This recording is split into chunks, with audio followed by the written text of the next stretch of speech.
Hi guys, welcome to the channel. Today we're gonna brew another beer.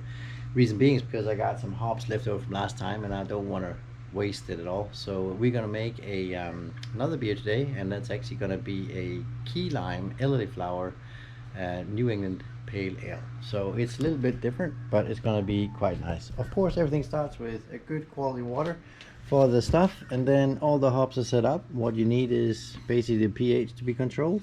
Got a floc table as well. I got some dried elderflowers. Got my hops here set up as well, and in a second I'm going to organize them when they go into the boil and so forth. A good malt is also important, and that's over there. And then we'll see in about another few hours it should be a final product ready to be put onto the fermenter.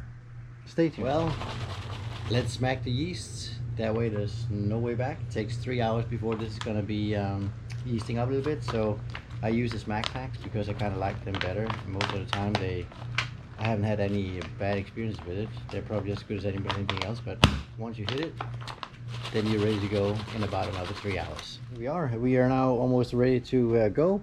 Got the first hour of boil ready over here, and that is the Magnum that we put in there. Then it's a Galaxy Eukanot Mosaic Citra mixture here, same thing there, and a little bit more here. It's also some elderflower, which is put in both there, here, and there as well. And we're just about getting ready, and we'll go ahead and start the mashing process.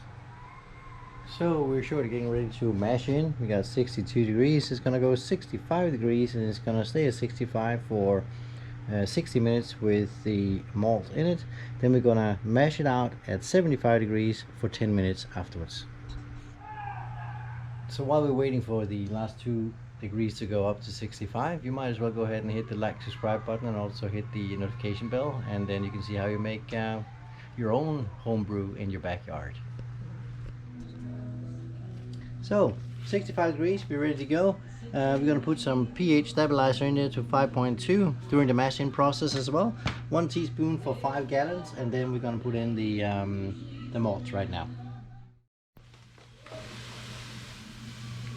Remember to stir pretty well as well, because otherwise it's going to be small lumps in there and you don't want that. There you go. Malt now added, and the pump is running, as you can see. It's getting a little bit of aerator in there as well, so you get a good aerated worth out of it, and that's going to give you a very easier yeasting process later in the process of the beer. Well, we got 3 minutes to go to increase the to 75 degrees to mash out process, and then we're done with that. So with 3 minutes to go, you can write some comments below if you want. I'll try to answer them as well, and I promise I'll put in the recipe in the descriptions below as well. So enjoy. In another degree, we can start the mash out process for about 10 minutes. Mash out process begins. Mash out process over.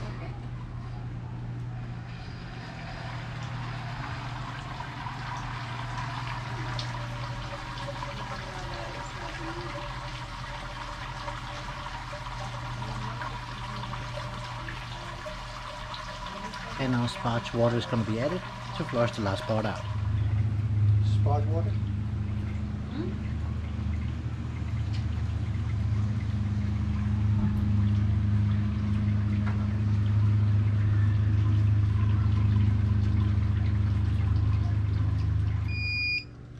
Getting ready for the boiling process now, and it's going to take another 60 minutes. The first 60-minute hops, and they go in right now.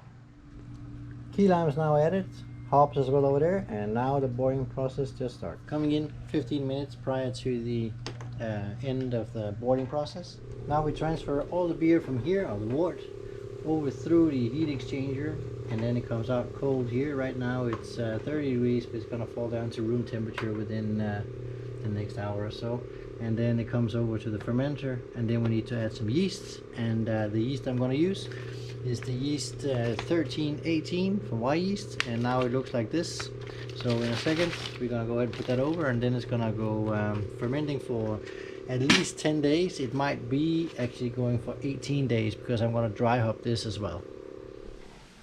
So this is the color of the wort when it came out. A little bit darker than the one I made last time, but it's fine. It can actually easily tolerate it. It has a very beautiful color actually. It might be maybe a little bit more tinted when it's done, when it's dry hop and so forth, but I'm not expecting it to be much, but maybe a little bit darker in color, that's it. Let's check the ABV on it, or at least the gravity, so we have an idea where we're going to end up maybe once we're done. And there we go. The ABV says, if I can turn it around here, looks promising.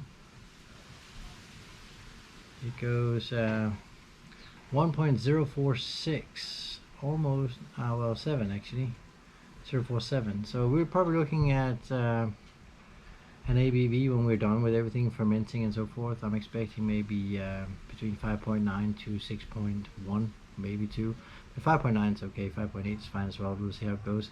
But we'll see when it's done fermenting, and then when the fermenter is over, then we can have an idea how it looks like. So far it looks really good.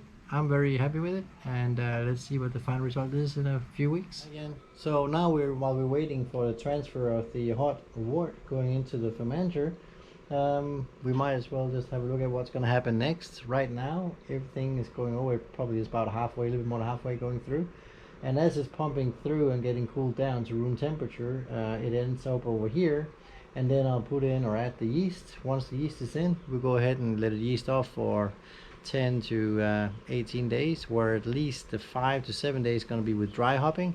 The dry hop is going to consist of Elderflower, and it's going to be with some Citra hops, some Mosaic hops, and also some Keylime fruits that's going to be quartered, and that's going to stay in there for at least 5 to 7 days. Once that's done, then it's getting ready to be put over onto kegs. From the kegs straight in the refrigerator, cold crashed for 2 days in the refrigerator with CO2 of course on there as well, and then it's ready for the first tasting. So we're looking at probably 14 days to 3 weeks before we're depending on how fast the yeast is going to work, before we can actually have the first test of this beer. I hope you enjoyed it. If you don't mind, you can hit the subscribe button, the like button as well, of course, also notification bell if you want to see more of this. Now it's time for the yeasts. Put that in, and it should be a good aerated wort you have in here. Make sure it's all completely clean, and use the in case you want to, make sure you use the sanitizer as well. Star San is good in this case. Once you have the yeast in, give it a good stir or shake it to get some air in it and get the yeast starting, and then it's just a matter of waiting and you should be fine. Put it in a dark, cold, room temperature place depending on the yeast you're using. This thing can tolerate the normal room temperature, and that's where it actually ferments the best. The only thing we need to put in now is actually the thermometer, so we'll put that in, and then it just has to stay here for the next maybe 2 to 3 weeks depending on when it's done fermenting and so forth. It's just a matter of now waiting. I'm expecting maybe a day or so before, or overnight, before the yeast is going to work, and then it's going to start bubbling up here, and then the sugar is going to be converted into CO2 and probably also alcohol, and it's going to be a beer a little bit darker than the normal ones I have, but all in all I'm quite happy with it. It looks really nice, so I'm looking forward to see the result. I hope you enjoyed it. Click the like, subscribe and notification button, and then I will see you soon. Thank you.